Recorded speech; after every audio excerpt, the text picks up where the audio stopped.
Hello dear student. तो आज की वीडियो में हम बात करने वाले हैं जो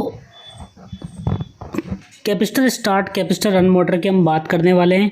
तो सबसे पहले मैं आपको बता देता हूं फ्रेंड, देखिए जो कैपेसिटर स्टार्ट और कैपेसिटर रन मोटर है इसमें हमने चेंजेस क्या किया है। पहले हमने कैपेसिटर स्टार्ट मोटर की बात की थी, तो यहाँ पे देखिए दो कैपेसिटर लगा दिए हमने।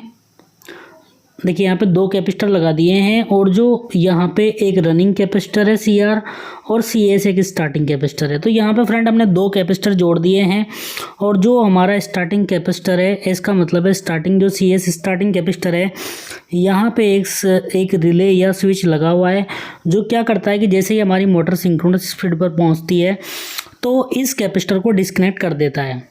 मतलब सिंक्रोनस स्पीड के लगभग 70% स्पीड पर पहुंचती है तो इसको डिस्कनेक्ट कर देता है। कि मतलब कि ये वाला कैपेसिटर केवल स्टार्टिंग में ही मोटर यूज़ करेगी, इसके बाद इसको डिस्कनेक्ट कर देगी। और जो रनिंग कैपेसिटर है वो कंटिन्यूसली मोटर की रनिंग कंडीशन में भी इसके साथ कनेक्ट रहेगा। तो यहाँ पे आप देख पा रहे होंगे जो एक्सिलरी वाइंडिंग है इसमें दो कैपेसिटर पैरेलल में लगे हुए हैं। तो यदि हम बात कर लें कि देखिए यहाँ पे मेन वाइंडिंग और स्टार्टिंग वाइंडिंग, जैसा कि मैंने आपको बता दिया, जो कि CS है, जो हमारा CS है ये स्टार्टिंग कैपेसिटर और CR है हमारा रनिंग कैपेसिटर। यहाँ तक आपको समझ में आ गया होगा।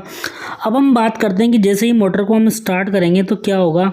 देखिए जैसे ही मोटर को हम स्टार्ट करेंगे तो जो स्विच है हमारा ये वाला स्विच क्लोज रहेगा। तो देखिए दो कैपेसिटर पैरेलल में लग गए और जब भी कैपेसिटर पैरेलल में लगते हैं तो टोटल कैपेसिटेंस क्या हो जाता है CR + CS। टोटल मतलब स्टार्टिंग में जो टोटल कैपेसिटेंस हो जाएगा दोनों कैपेसिटर जुड़ जाएंगे क्योंकि पैरेलल में कैपेसिटर जुड़ जाते हैं, जबकि रेजिस्टेंस सीरीज में जुड़ते हैं बट कैपेसिटर पैरेलल में जुड़ते हैं। तो देखिए जब भी मोटर को हम स्टार्ट करेंगे स्टार्टिंग में CS और CR पैरेलल में आ जाएंगे, इसका मतलब टोटल कैपेसिटेंस हो जाएगा जो हमारा स्टार्टिंग में, तो ये हो जाएगा CS + CR। अब देखिए अगर हमें हाई स्टार्टिंग करंट चाहिए, तो हमें अगर स्टार्टिंग में हाई टॉर्क चाहिए तो जो करंट है वो भी हाई स्टार्टिंग टॉर्क के लिए देखिए करंट भी हाई होना चाहिए। अगर आपको स्टार्टिंग में टॉर्क बहुत ज़्यादा चाहिए तो आपको करंट भी बहुत ज़्यादा रखना पड़ेगा। तो इसका मतलब क्या हो गया, यदि हम करंट निकालें तो I = V रिएक्टेंस, तो यहाँ पे करंट कब इंक्रीज़ होगा। देखिए यहाँ पे सीधा सा मैं आपको बता देता हूँ, करंट कब इंक्रीज़ होगा जब हमारा रिएक्टेंस जो X है वो डिक्रीज़ होगा।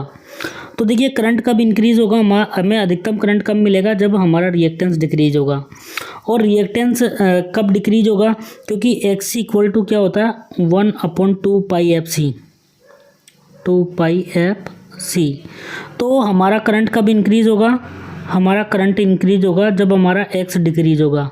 और X कब डिक्रीज़ होगा, जब कैपेसिटेंस इंक्रीज़ होगा। इसका मतलब क्या है कि स्टार्टिंग में कैपेसिटेंस जो है मोटर का CS + CR, देखिए ये इंक्रीज़ हो गया स्टार्टिंग में क्योंकि रनिंग कंडीशन में केवल CR था, अब क्या हो गया CS + CR, मतलब स्टार्टिंग प्लस रनिंग कैपेसिटर दोनों जुड़ गए।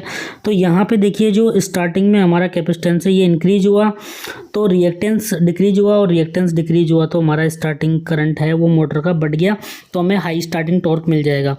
तो इस प्रकार जब भी मोटर को हम स्टार्ट करते हैं तो दोनों कैपेसिटर पैरेलल में लग जाते हैं, जिससे मोटर का कैपेसिटेंस बढ़ जाता है, और मोटर का कैपेसिटेंस बढ़ जाता है तो मोटर का रिएक्टेंस कम हो जाता है, और मोटर का रिएक्टेंस कम हो जाता है तो स्टार्टिंग करंट हमारा बहुत ज़्यादा बढ़ जाता है, जिसके कारण हमें बहुत ही ज़्यादा हाई टॉर्क मिलता है।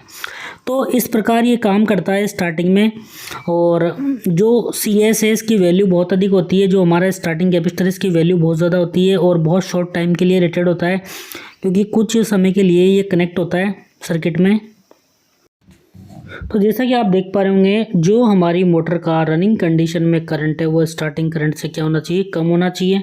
और ये कब होगा, जब हमारी मोटर का रिएक्टेंस इंक्रीज होगा और करंट डिक्रीज होगा। और रिएक्टेंस कब इंक्रीज होगा, जब हमारा कैपेसिटेंस डिक्रीज होगा।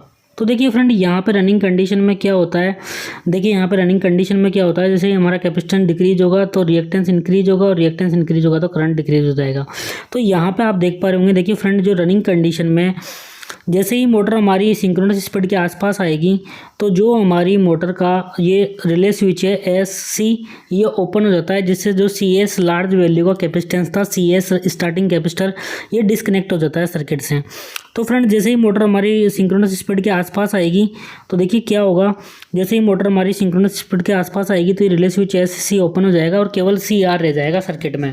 तो केवल रनिंग कैपेसिटेंस सर्किट में रह जाता है, जिससे हमारे रनिंग कंडीशन में जो टोटल कैपेसिटेंस है हमारे सर्किट का वो केवल CR रह जाता है। देखिए जैसा कि आप देख पा रहे होंगे यहाँ पे जो टोटल कैपेसिटेंस है वो कितना रह गया, CR, मतलब रनिंग कैपेसिटेंस रह गया ओनली सर्किट में। तो हमारा जो स्टार्टिंग में कैपेसिटेंस कितना था, CS प्लस CR था, अब ओनली कितना रह गया, CR। तो हमारा कैपेसिटेंस डिक्रीज हो गया क्योंकि पहले CS प्लस CR था इसकी जगह। तो इसका मतलब हमारा रिएक्टेंस इंक्रीज हो गया, और रिएक्टेंस इंक्रीज हो गया तो यहाँ से हम सीधा सीधा देख सकते हैं कि जो हमारा करंट है मोटर का वो डिक्रीज हो जाएगा।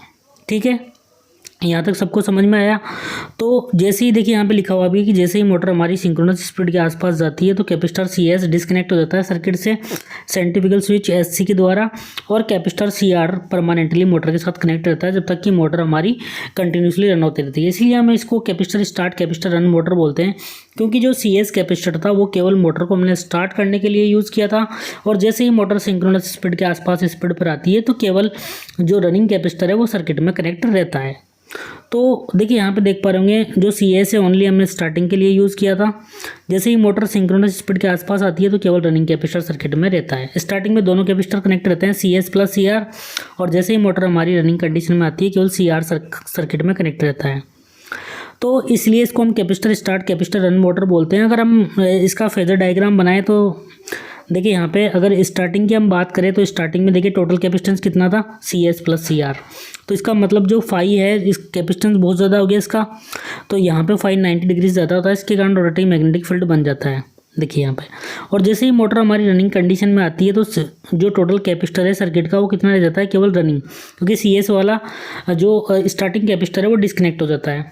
तो जो फाई की वैल्यू है वो लगभग 90 डिग्री के बराबर हो जाती है, और जो हमारा रोटेटिंग मैग्नेटिक फील्ड बनता है वो एक समान बनता है, यूनिफॉर्म रोटेटिंग मैग्नेटिक फील्ड बनता है।